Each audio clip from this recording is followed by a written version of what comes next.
Hello YouTube, today I'm going to be doing what you might call a book review of sorts. I just finished reading Chaos Theory by Robert P. Murphy, and I'll start by saying I would define myself as a minarchist. I believe that a small government is a necessary evil, but that the only function of that government should be to protect the liberty of its people. Now, that being said, I don't really want to be a minarchist. I would like to believe that a purely anarchist society would work.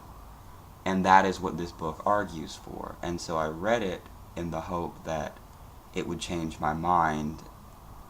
Sadly, it did not.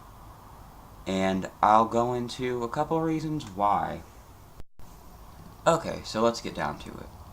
In Robert P. Murphy's proposed anarchist society, contracts would take over where the law of the land left off.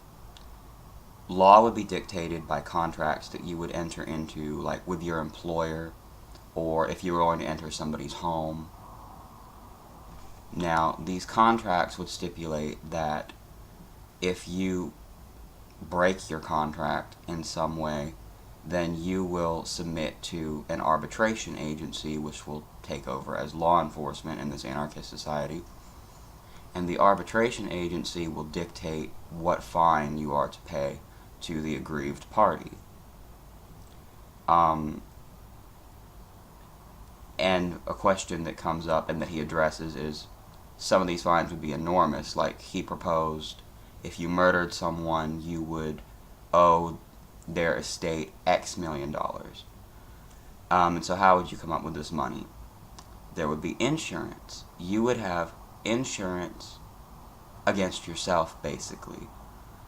In order to be able to work or have a job, most places would want you to have this insurance that states that the insurance company will cover any damage that you do to them or their property. Your insurance rates would increase with how dangerous you were deemed to be. Like, if you owned a lot of heavy weaponry, you'd be deemed to be more dangerous, would have to pay higher premiums.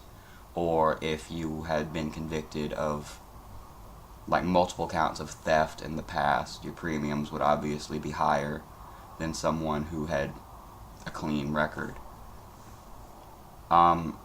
I have a couple of problems with this. The first one being murder is going to be punished with a fine. Seriously. I mean, when I picture an anarchist society, and I think a lot of people would feel this way, you think of militia and, people exacting their own justice. And I'm not saying that that's always right. I think there should be a system of law enforcement, but I'm sorry, if somebody comes into our community and kills a kid, yeah, I think we should go drag them out of their house and club them to death in the street, and that should just be it. I'm probably not alone in that opinion, but I'm sure a lot of people would disagree. And at the same time, what actually would happen to the murderers, the insurance companies would refuse to work with them, I don't even know what that would mean at this point, unless they agreed to be held in a prison of their choosing, the criminal's choosing. So they're pandering to criminals. What criminal is really going to say, okay, my insurance company isn't going to work with me anymore, so I'll go sit in prison? And of course, without the insurance, no, you probably won't be able to work or own a home or anything of that nature. The criminal doesn't care. The criminal will go on the road.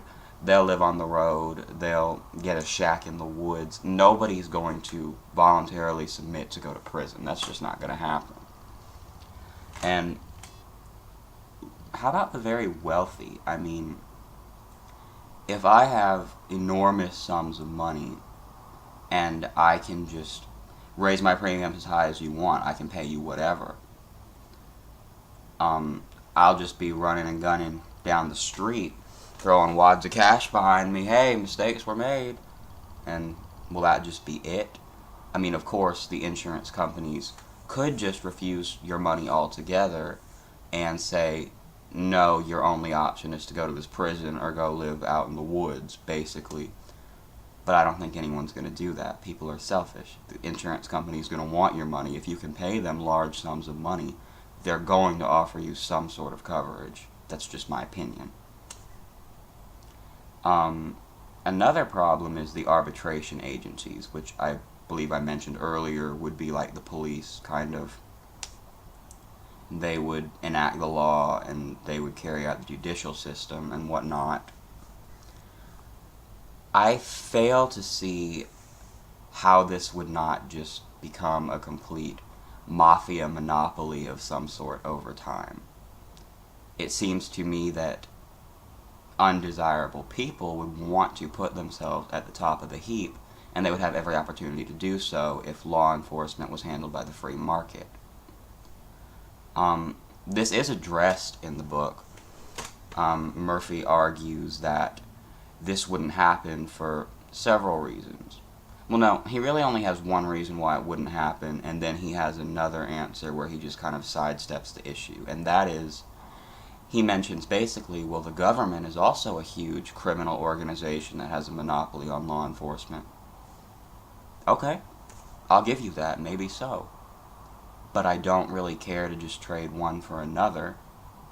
And what he said in defense of it was true professionals would drive out such unscrupulous competitors. That's a direct quote from the book. And my rebuttal is, with what? I mean, nowhere in this book does it actually get down to the nitty-gritty of people taking up arms and defending themselves against unscrupulous competitors, or whatever you want to call it. I mean, of course, there's the section dealing with the military and everything, dealing with outside forces, and I didn't run into any huge problems with that section of the book. But when it comes to actually defending ourselves against members of our own society that are dangerous, I feel that he really dropped the ball. I feel like something needed to be said like, okay, well, if the mafia is giving us problems, we'll give them problems right back. We'll take up arms, we'll kill them. I mean, sometimes you've got to fight.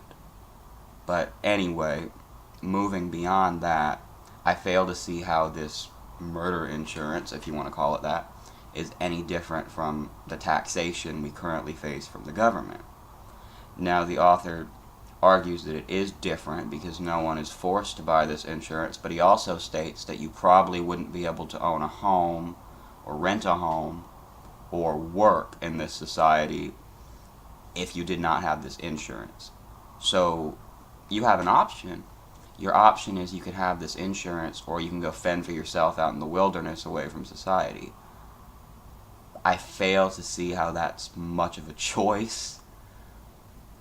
I almost worry that some of this went over my head for the simple reason I fail to see how anyone could be swayed by this argument. So please let me know down in the comments, or if you want to make a video response, if I missed something or if I'm understanding something incorrectly, because this book just didn't quite do it for me. That's just my opinion.